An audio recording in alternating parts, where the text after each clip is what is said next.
wonderful atmosphere at the Wesbank Raceway, not only on-track action but also plenty to see off-circuit. These are the cars taking part in the Hollard Insurance Stops Only Concourse, basically where the cars are judged on their exteriors. Some beautiful machinery front on. Absolutely wonderful cars on display, Hendrik. It's amazing the amount of time and effort that people put into preparing their cars for concourse. They spend hours cleaning them, getting them ready. Beautiful example, France Pretorius is Austin Healey. I think it's a 1962 Austin Healey BJ7.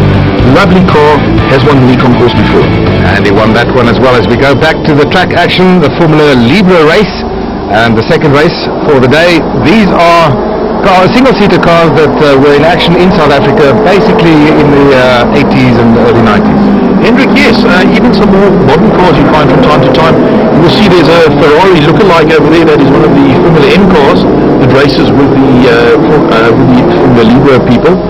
Formula Libre is effectively a category for any single-seater in this country, and it allows people, for instance, to bring your Formula Ford, come and test it, do another race meetings, instead of just doing just the national races or just the regional championship races. Formula Libre is club racing, very strongly supported, as you can see with this field. Nice big field there indeed. So Formula GTIs, Formula Vs, Formula Fords, Formula M, the motorcycle-powered single-seater category, and that is that Ferrari. Oh, it's a nicely turned-out car, isn't it? Yes, it's actually Grant Will in his Willar, as he calls the car. One of the Formula M guys that spends a lot of time and effort preparing his car and coming racing in this category. Formula M, Francois, in the northern regions, how strong is that in club level?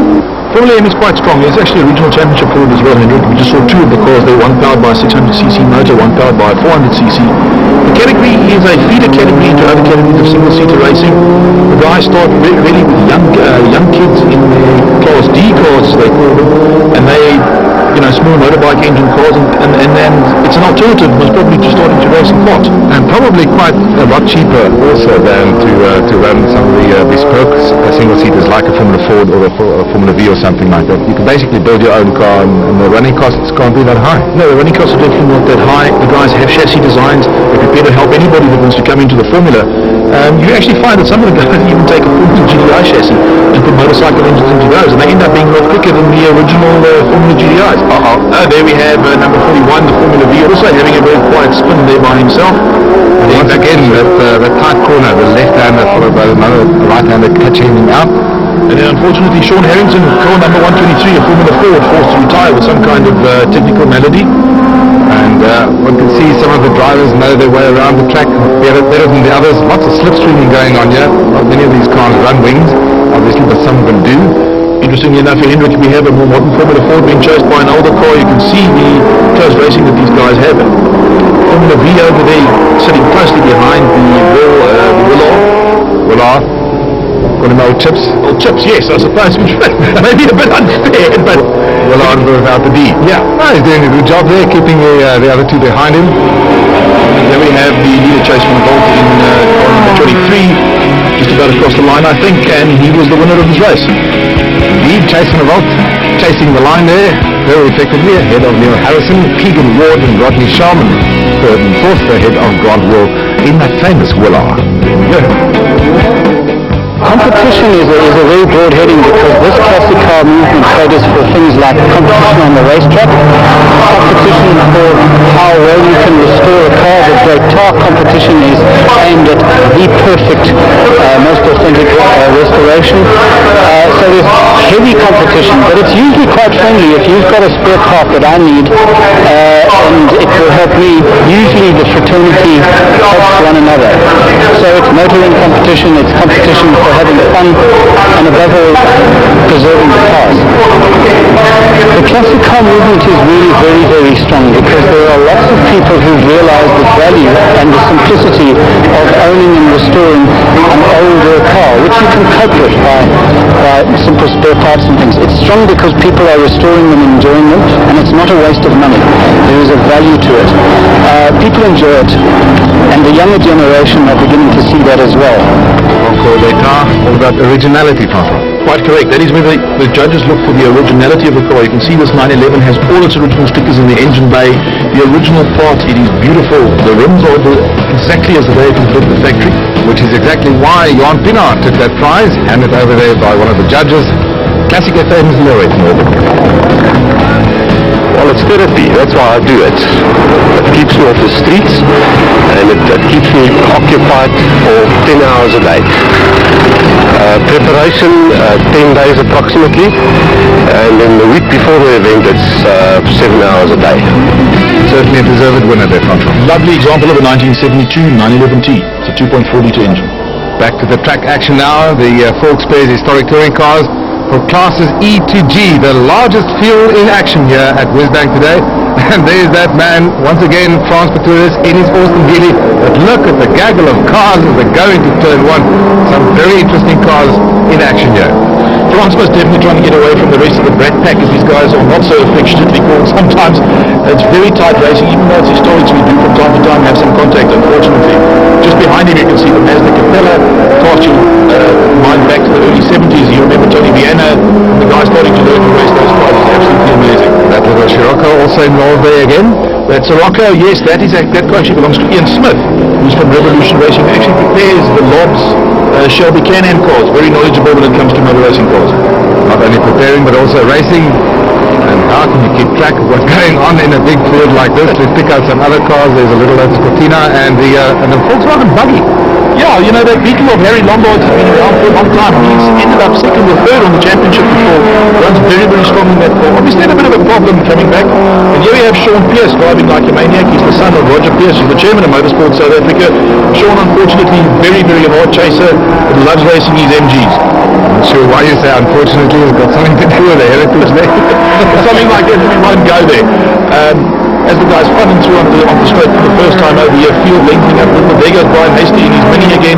Mr. Spollander in Anglia, you can see as the guys are starting to stretch out, field's opening up. There we have Philip Pantazis in the little Datsun towards the back of the field, and Sophos Pantazis, his dad, who also races in about 4 or 5 different races every weekend. Well, a lot of these drivers racing more than one category, of course, and more than one class, but there's a huge spread of models in this class, isn't it, Francois? From big engine to small ones. Correct, Hendrik.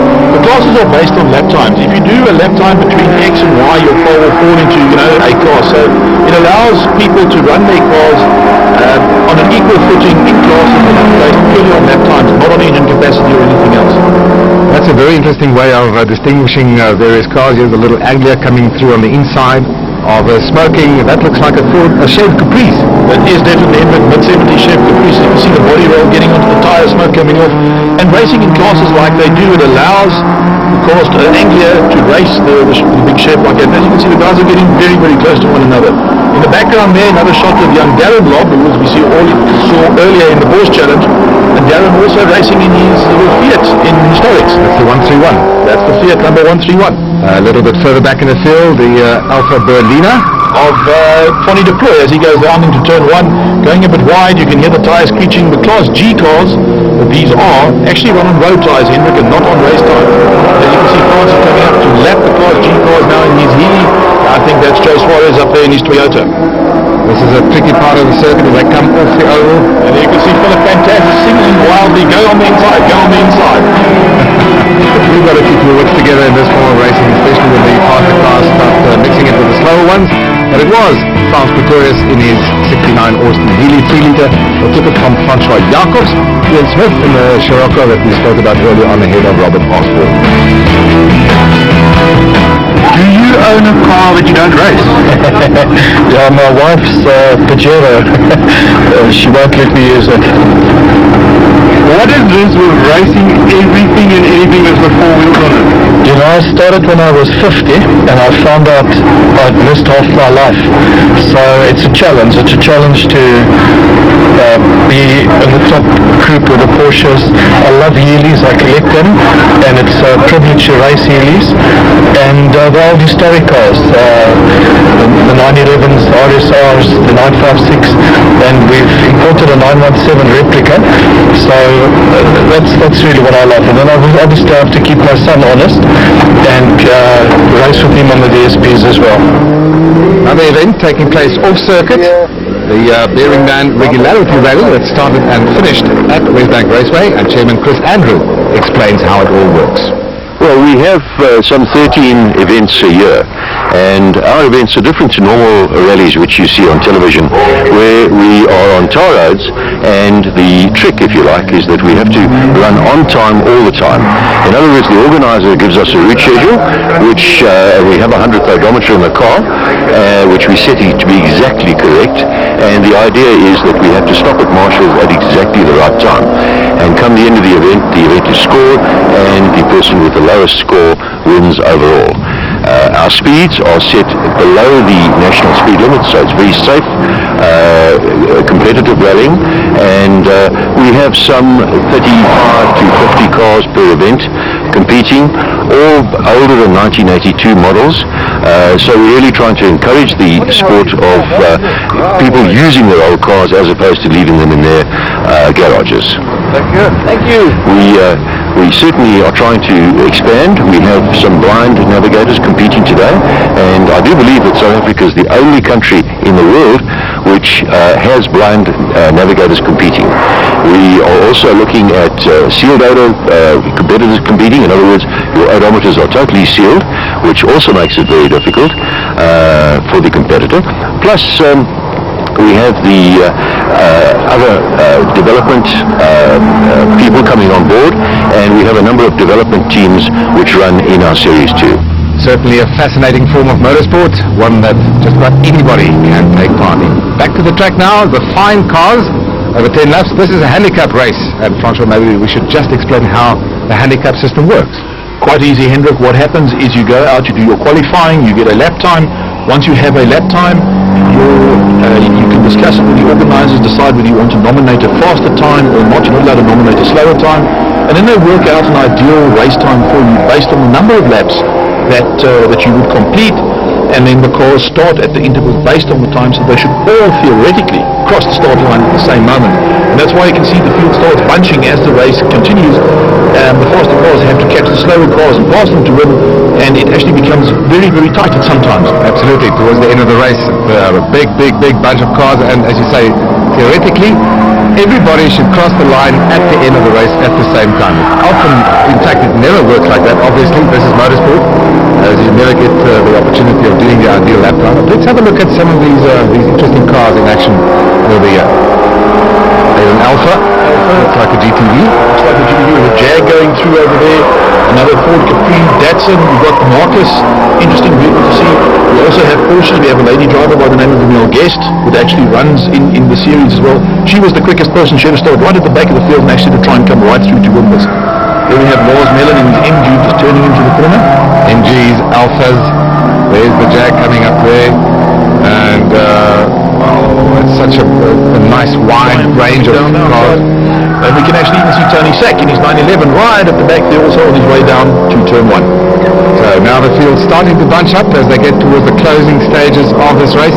This is where it becomes tricky, because this is where the faster cars really catch up with the slower cars, and they have to find their way through. Yes, you have to try and find a line, get through, get past the slower cars. And of course, when it gets towards the end, the slower guy may also want to win the race. There goes Terry Allen in the Morgan, who's really one of the better drivers in Fine Car Series. He knows how to work the handicap very, very well. Well, the man who did the handicap the best here was Lars Mellon in his NGB GT, taking the checkered flag there at the end of the race. And in this case, it seems that the handicap system didn't quite work out, as the winner eventually comes across the line quite alone. Lars Mellon there, well done to you. As we go to another part of the off-track activity, and this is the Concours d'Elegance. There we go, Concours d'Elegance, about how the car looks. Originality, not always the most important thing, but it has to look nice and shiny, and you put extra little bits on. It should really make the car look good. Correct over here getting underneath, trying to look and see what's going on there. And really taking her job there as a judge very seriously. The beautiful Mustang there. This is a little Renault 4CV. Also lots of work, lots of effort being put into this competition by the owners, and many of them take part in many of these competitions as they happen throughout the year. Correct, Hendrik. The guys all come along. This is the big concourse, the SAMCO, South African Mark Car Association concourse. And as Lorette gets into drive this car off, you'll see that one of the more modern cars in the series, a 2004 MGTF. So first of all, look at the overall appearance of the car, how clean it is, how authentic, A lot of people put a lot of time into keeping the car original. Some of them even have the original paintwork, etc. So look for that, but generally how clean, how people have looked after them, look underneath the bodywork. Under the hood, the same thing. You see how many, you look for originality, authenticity. Once again, how clean the car's been kept. Inside, interior, the same thing. You look at whether it's the original interior, whether it's clean, whether people keep the car neat, whether things polished up, whether they take pride in looking after the car. And I think generally, when you just come down to it, it is the authenticity, which is the big thing in judging a car. Lots of interest in all these cars. Part of the fun, of course, to dress up in interior clothing. Correct. Look like you're part of it, and off you go with your luggage off on honeymoon or something like that, and you're not quite sure where they're off to. Another wonderful example of what people actually, effort the people put into the concourse work. Just look at how clean that engine bay is. Absolutely wonderful. Even the original stickers you can still see on the inside. The wire wheels cleaned properly. Lovely to see an MGA like this. Roadster, and another one getting on top of the ramp. The wonderful SU carburetor sticking out there. Lovely picture of its Triumph.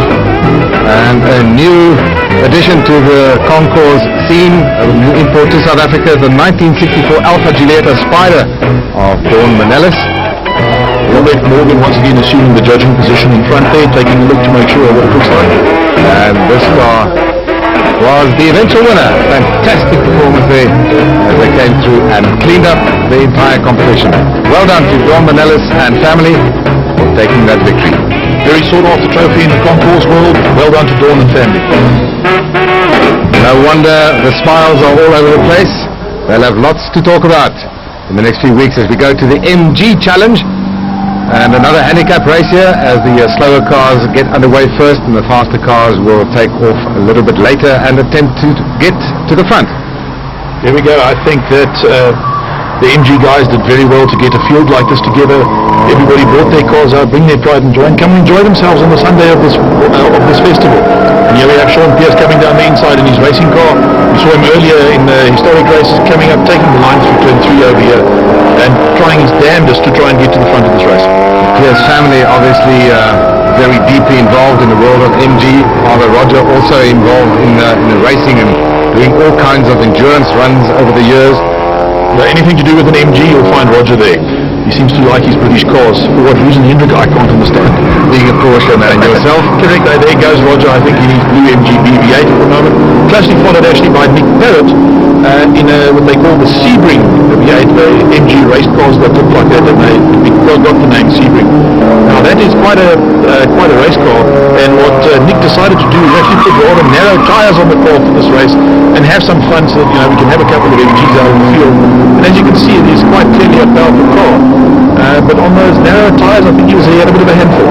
I'm sure he did. As Junior Pierce comes through in the red car on the left-hand side, I would seem to notice that Pierce Senior has had his hands full there trying to keep control of his V8-powered car. But it's remarkable to see how many MGs are still available to be raced.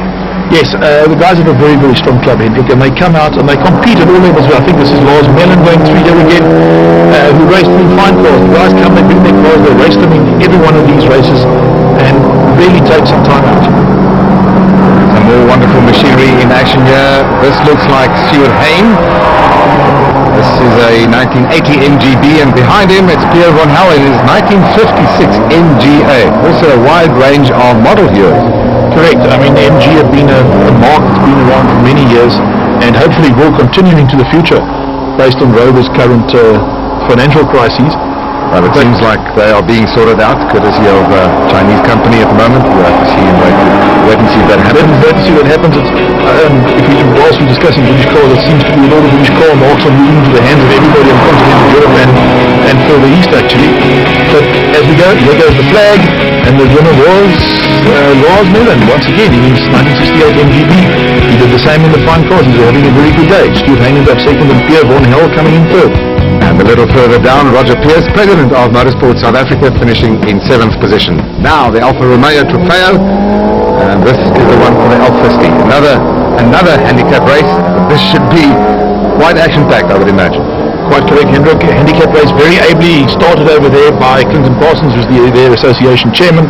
As we can see, they take off, and another one of the very regular competitors who I think competed in about 3 different races. Even Bosal was fantastic, as we see him coming down here in his Julia with the stripes across the bonnet. We'll try and pick up some of the other cars as we go along. There's a little Berliner that we saw earlier on as well. Here's the GTV. Closely followed once again by Sopos Fantastic in the Julia.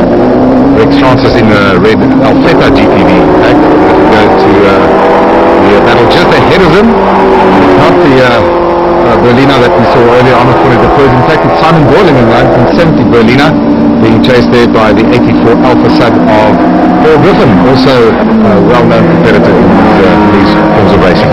Paul Griffin has been racing and rallying Alphas for as long as I can remember. He's also been somebody that's marshalled on events, and his wife is also, I think, if my memory serves me correctly, had a driver training school, which they used to try and train people as drivers. Alpha owners love their cars, they love watching their cars race, they love cheering them on, and they love racing them themselves. And this is the ideal platform.